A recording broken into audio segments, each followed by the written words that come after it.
It's time for the Access of Easy podcast, the weekly technology digest that keeps you ahead of the curve.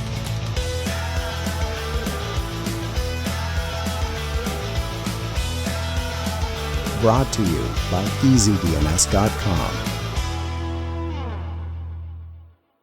Welcome back, everybody, to Access of Easy, where Len and I are both on borrowed time thanks to Upset Stomachs. This is number 369. My name is Joey. Buddy, what is going on over there? I love the number 369. It's all good, Joey. Like you say, who knows what's going to happen in the next 35, 40 minutes. Stay clear. That's all I got to say. That's Stay right. Clear. That's How are right. you, buddy? My pipes are clear, and I'm ready to talk about the latest and For greatest. now. Data breach and overreaching. It's too bad. I just went to my dad's for dinner and had to get up halfway through the meal. I must have eaten something. The more I think about the last couple of days, this is way off the beaten path. I wasn't feeling that well on Monday. I don't feel great today. And the common denominator is there is this Costco dip in my fridge that I've been going into periodically. I went into it on Sunday and went into it again today after work. And I'm wondering if this is the culprit that's giving me problems. If you interact with anybody at your work, though, there may be something that's passed through them too. I could tell you, for example, myself, I got something, if I do, from my daughter. She's been home for the past few days. So, yeah, who knows? I mean, it could be something that's been passed to you through them rather than just simply a food problem that you have. Yeah, from Costco. maybe. It's beginning of the school year. Things go around. It's fun time, right? For Clear sure. down. Right? We're going to have another shutdown soon. I know. I can't wait. You guys can come watch us on Access of Easy while we're all locked in our house again. The 2024 pandemic. Last week's quote, the joy of life lies mainly outside of what you believe is possible. That was from William Whitecloud. No one got that. And this week's quote, for all you aspiring quote grabbers, you will become as small as your controlling desire, as great as your dominant aspiration. If you know who that was by, without searching, obviously, no Googling, no cheating, no binging, no braving, put in the comments. You get your next round of renewals on EasyDNS. Len, we got five. Yeah, 5. Yeah, some repeats. A lot of carbon copies, repeats. Okay, repeat. Hang on, I just got to make sure it's repeat, and repeat. So it's 5 repeats. Thanks for coming. Just listen to last week's show, and we'll see you next week. Well, let's start off with Kaspersky because I guess they're the least likely to have been a repeat because they've been quiet for the past few weeks. Either way, they're forcing their customers to transition to UltraAV, and that's their VPN program. And this is the cybersecurity company. Remember, they've been forced to undergo significant changes because the U.S. government decided, they're not very good, and they banned them due to their products. They're citing national security concerns. I have a sneaky suspicion the U.S. may be doing that as a whole, but internally they still might be using their products for their own purposes. That's just my gut feeling. But either way, the ban is now in effect. So Kaspersky decided to transition all its U.S.-based customers to UltraAV. And this is a cybersecurity solution developed by the Pango Group. And so it's not a direct replacement, the UltraAV, but it does offer a similar suite of security features such as antivirus, anti-phishing, real-time detection, and so forth. But, let's be honest, it's just kind of a carbon copy at best. And this transition is pissing off a few people, right? Because users, they were not aware that they were that this was coming, and then they just realized, what the heck is this UltraAV stuff? And this is taking place of the old Kaspersky software they had. So they're wondering what's going on here. So yeah, it's kind of raising concerns about the communications or lack thereof by Kaspersky. And it just shows you that this whole ban by the U.S. government kind of sideswiped them a little bit. And maybe in jest, they're saying, you know what, we're just going to do this behind the scenes and they won't tell anybody. Who the hell knows what their motives are? But either way, if you are using Kaspersky products or software, keep in mind that it's going to be transitioned in the US, at least, to the UltraAV stuff. I wonder, though, if you were to use a VPN and you are using it and you're showing you're a different country, Canada, UK, wherever, I'm wondering if the same thing would happen. Is this simply just a US customer thing, or is it a global wide? I don't know, but Kaspersky, they have a really good name for some people, and others they hate them, namely the U.S. government. Either way, check it out if you are a customer of them. This is pretty funny stuff, though. How long is this going to last? This UltraAV switchover, like Kaspersky is obviously in the crosshairs of the American government for reasons that may or may not be legitimate, may or may not pass the smell test. But this idea that they can just like switch all their customers to another provider, I don't know how long something like this is going to last if the US is really serious about putting these guys out of the market, because what you don't want is Kaspersky operating behind the scenes to still provide all the protection and quote unquote threats that the government seems to think they're causing. That's one issue.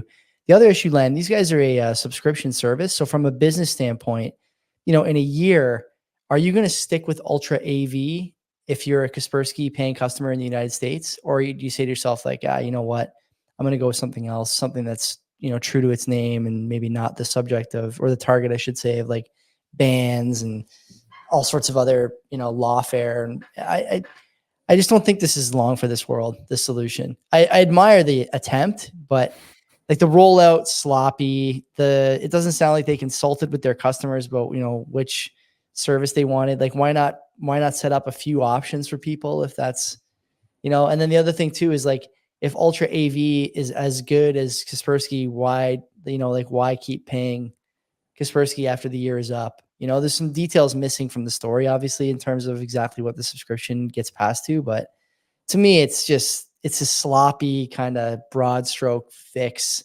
quote unquote fix. That's probably not going to stick, if I had to guess. If you're a retail customer, I think for the most part, you'll probably stick with them.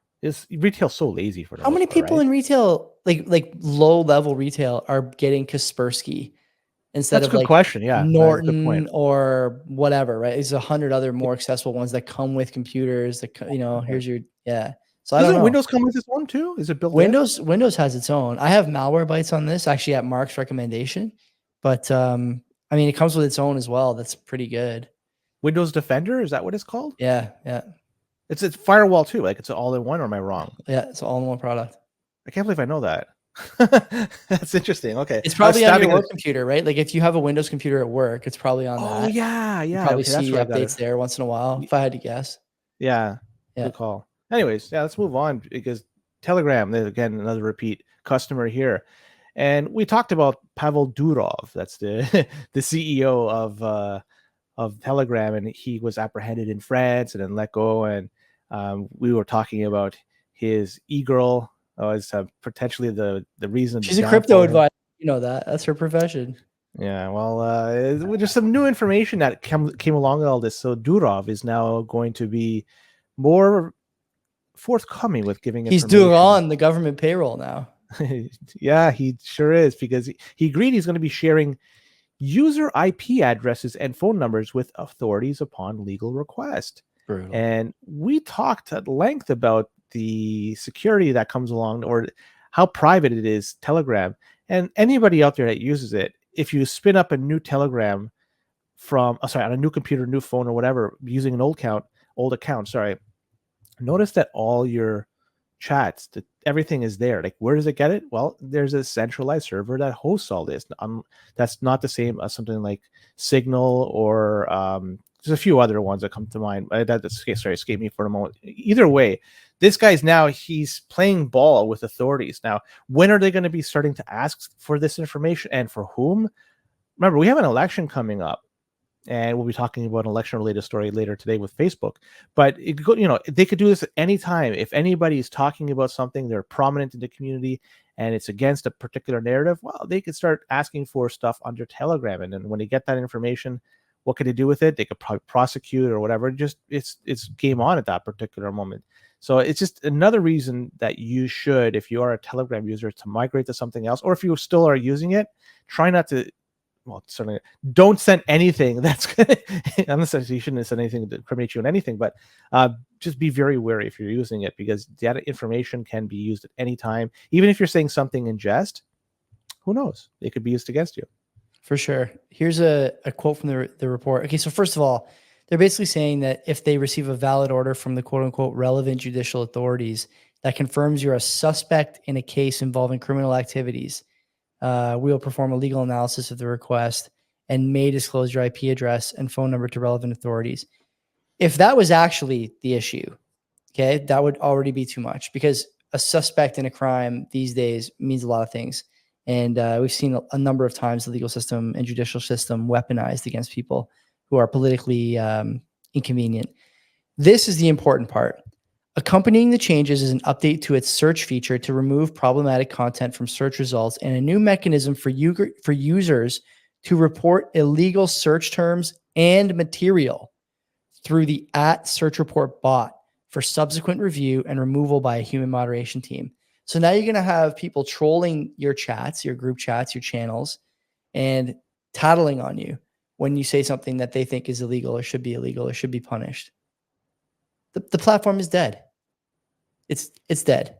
You got to get off Telegram right now if you're on Telegram for any reason, in my opinion.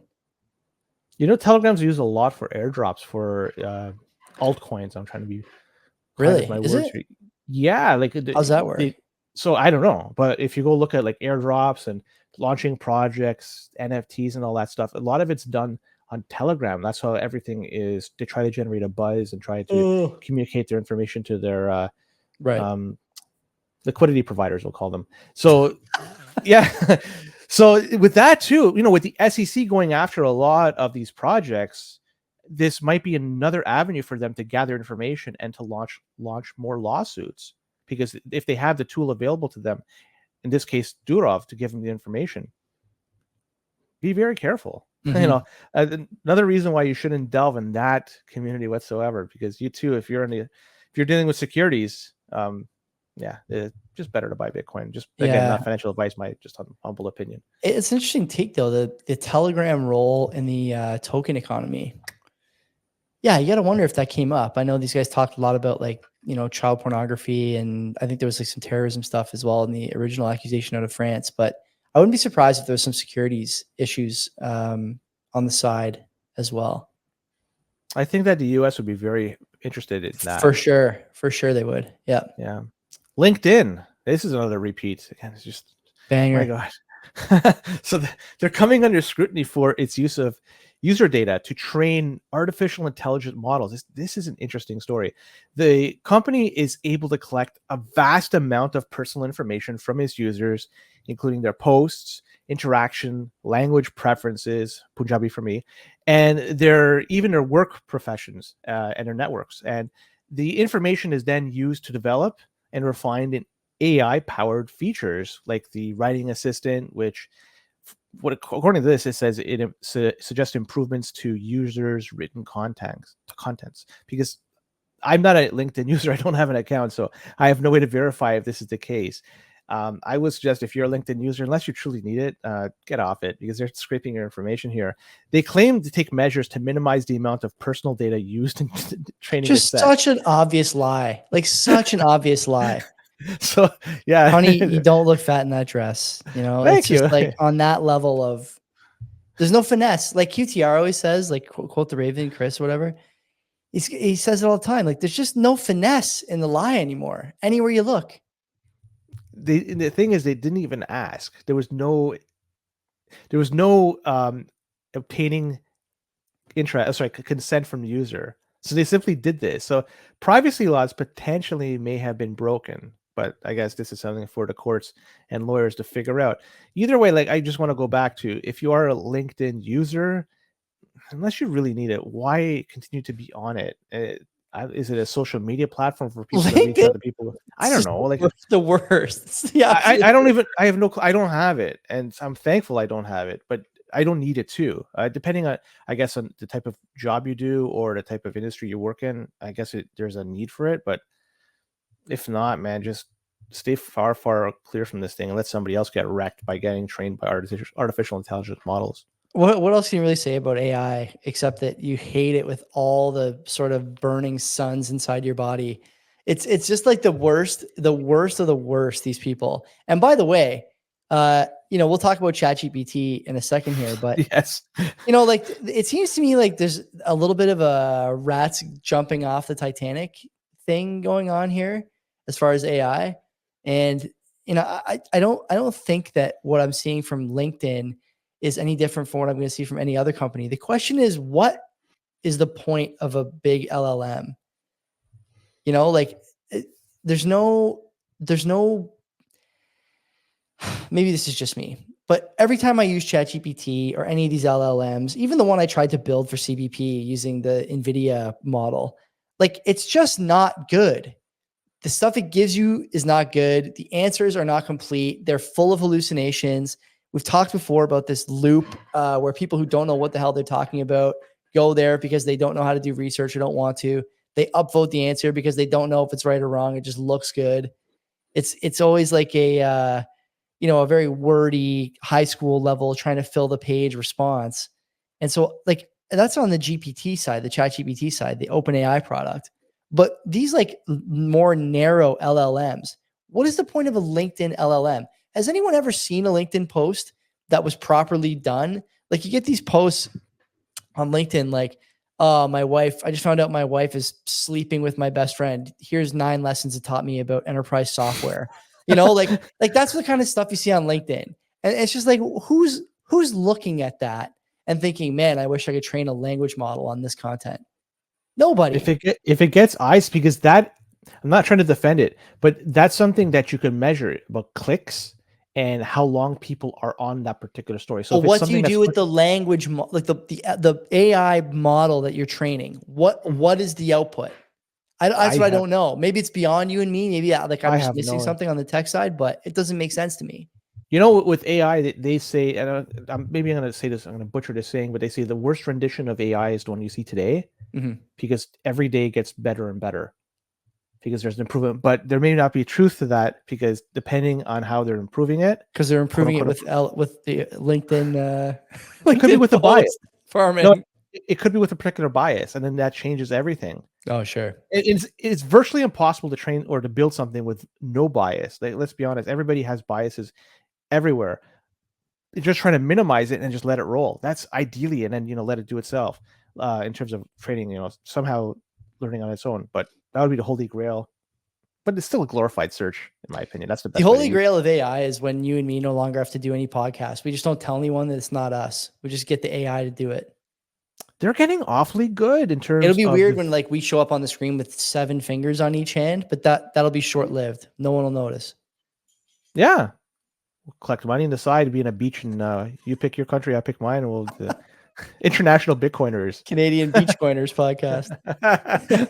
Hey, ChatGPT, let's talk about those jabronis over there. Because it looks like there was a bug in the ChatGPT for the Mac OS, and it could make it possible to force through spyware. And I question right away: is there a specific app for Mac OS with relation to ChatGPT? I don't have Mac probably. OS. Probably, my iPhone has a ChatGPT app. But this article is talking specifically about Mac OS. Yeah, but generally speaking, if it's on the App Store, you can get it for both platforms. Okay. Most of the time. Yeah, most of the time. So either way, this hole has been closed through a recent patch. So people should be encouraged to update the app as soon as possible to avoid being subjected to spyware being forced on their computer or phone. But either way, malicious code through this could have been injected into the app's process, allowing it to persist even after the app was closed. And the spyware could have collected user data such as typing history, chat logs, and potentially sensitive information, and transmitted it to a remote server controlled by the attacker. And getting chat logs and typing history, that's pretty damning stuff. But through it all, it also learned that through all this, by the way, we learned that there's a new AI jailbreaking technique that could bypass safety measures built into AI models. And this technique could be used to generate harmful content or misleading content through that. Another note here is Microsoft's new correlation capability, which has been designed to help users correct errors in their writing. Well, this feature is, it could be, potential AI misuse and malicious purposes. So spreading misinformation, propaganda, crap like that. I don't know what this new correlation thing is from Microsoft. I haven't touched it. I don't even know what the heck it is. But all I got to get back to is don't deal with this closed source software. Use stuff that's open source that you could audit, that you can look what's happening behind the scenes. Try to avoid installing stuff that's going to collect your information. And not to say that open source is free of all this, but at least you have the ability, everybody has the ability to examine what's under the hood and to fix up stuff you don't like. This case, you don't have any capabilities when you're dealing with all this closed source. Just stay away from this as much as possible. If you are going to use the ChatGPT stuff, like, use the web app, I'm guessing. I mean, it's the least intrusive for screwing up your computer and having information stolen from you, but that's just me. I don't know. Just smoke a joint, ask your dog, and then try and consider, through mentalist techniques, what the response is, and use that instead of ChatGPT. I should note that I didn't know this in the last story. I just had to look it up while we were talking here because I kind of forgot. But Microsoft owns LinkedIn and also owns OpenAI. Yeah. So maybe there's more linkage there than I'm giving them credit for. One thing I want to talk about with the OpenAI ChatGPT, memory flaw story. Did you see that their board resigned? The whole what happened board, to save for Sam Altman? Altman? Altman's still there. He's the only guy left. The company decided they want to go for profit. The board resigned. Oh. It's the right move in terms of let's try to maximize the amount of revenue they can make a profit in this case. For sure. I have no comment to make about this. I don't know who was on the board to begin with. I don't. Me neither. Good for them. They're a prominent company now, or at least they're. You say the word ChatGPT, people know what the heck it is. 3 years ago, you say that. What GPT? What the heck is that? But now it's in the lexicon for everybody's discussion about computers and stuff. It's synonymous with AI. I got a bad feeling about all this. I got a bad feeling about the data gathering. I got a bad feeling about the company OpenAI. I got a bad feeling about the data that's available to you if you can use GPT to get into your computer. Like this article suggesting that you should go back in your search history and make sure there's nothing there you didn't search for. Like that doesn't sound that promising to me. It doesn't sound. Didn't Apple sign a deal with ChatGPT? ChatGPT is doing the Apple Intelligence product, which is still not on my phone. So, I mean, when it's on my phone, we will do a story about that for sure, because there will be 100% some kind of whack shortcoming or guardrail that's partially built that people are taking advantage of. It's only a matter of time. At what point do you say I'm going to scrap this and go somewhere else? I want to my iPhone. Never. You're not the normal iPhone user. I'll never get rid of it. And you're not the normal iPhone. Imagine the normal iPhone user; they'll never get rid of it. No, I am so privacy focused in basically every other aspect of my digital life, and the iPhone I'll never part with it until there is an Android device that lets me do all the dumb things I want to do on the internet, like shit post. Sorry for my French. Cruise Instagram, use Reddit, Spotify, all that stuff, and has a great camera and a huge battery. I ain't going anywhere. So if anything, I would clean up my mobile habits. If anything, I clean up my mobile habits first and keep the But device. I don't understand. I don't want to make this an Apple versus Android type thing, but those apps, I have I have a Reddit app. I have a Twitter or X app that you can do your crap posts on. I have, I can't get an Instagram app. You have an Instagram app or the? No, I can Instagram get app? An Instagram app. I don't have one, but I can get one. So all the things you can get. This is not just a Apple thing. They've extended those types of apps to the rest of the world. So you're able to get it. I'm not trying to sell you on it. I'm just trying to say battery life, I get more than a day out of mine, and it's a pretty heavy. I get 5-6 hours screen time before I'm even thinking about charging it. I've been considering moving back to Android the last, I don't know, 6 months, 5 months, maybe. If you want, Joey, I could lend you temporarily. I would not get the graphene stripped down. Yeah, I wouldn't. Yeah. Because not only do I use it, there's also somebody that that also uses it as well. I'm sure there's probably a bunch of people that use them. Yeah, maybe. Yeah. Facebook, buddy. Facebook. Let's talk about them. They're back in the news yet again. Unreal. Them and CDC, they've been colluding, it looks like. So Reclaim the Net, they got their hands on some documents about how Facebook has been trying to force their will on people way back in 2021. And this was through some strange collaboration with the CDC. And the base of all this is misinformation. And remember the environment in which we lived in back in 2021, and the virus was floating around, and people were remaining 6 feet apart. So it was an interesting time. Arrows on the floor everywhere you went. Only one way could you walk in the supermarket. If you went the other way, you're done. This whole thing with the White House, with the Facebook, was with the direction from the White House, and they're the ones that spearheaded having all this done with Facebook. And so those that had the power to figure out what would be deemed inappropriate or appropriate content, those are the people, they were appointed by government officials, and they're the ones that are working over there to figure this thing out. Some guy named Rob Flaherty was involved in this. I'm not sure if you heard about this guy named Rob Flaherty, but this guy was a senior person in the Biden team, and he was the deputy campaign manager for his bid for re-election. So he was a very senior individual, but he was the guy that was part of this whole figuring out what sort of content would be appropriate or not appropriate on Facebook. And so those people, they were able to file requests for censorship straight with Facebook, and they were given a ticket number so they could follow up and track their case. This is pretty interesting stuff. So they basically made this whole little program for these people, like going to the disinformation deli counter. Yeah, what number we got here is what this guy's talking about spreading by just sneezing. And anyways, this goes to show you how much power large social media companies have, and it continues to grow by the day. Elon Musk purchasing Twitter was a monumental move, and it ruffled the feathers of a lot of people. But I don't want to just say that this is simply just a Facebook thing or even an X thing. Even Google, their mighty search engine, they can manipulate results. Even YouTube, which they could sort of change what's going to show up on your feed immediately. They have a lot of power. A lot of these companies do that, and we're getting a lot of these documents to show that they've been forced down a direction by political people because there was a political motive to do that.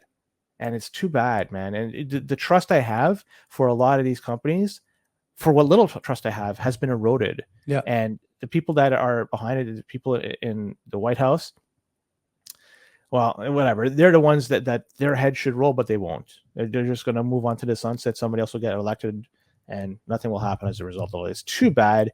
And we got to hold these guys to justice, not just the political people, but also the companies that bowed down to their interest. As Zuckerberg continues to build up to a 225-pound squat, we'll see less and less of these stories. How about this from the article? The Biden-Harris administration, while trumpeting their, quote, fight for truth, had essentially deputized Facebook to clean up the messy world of online discourse. And who decides what's messy? Apparently, anyone with a .gov email address could use this service. They were the ones. Everybody with a .gov email address. Oh my God, man. And figure out, I don't want to paint everybody that uses Facebook with one particular brush, but it's a dumb user base. It's a dumb user base. I was going to say it's probably like an older user base. Yeah. They want to just chat with their friends or keep. There are no other sources of information for the Facebook user base. I would say that's like a decent way to put it. It's an extension of the legacy media base. So think about if they're trying to manipulate the narrative and focusing on the people that use Facebook, they were the ones that benefited the most from everything, the shutdown, right?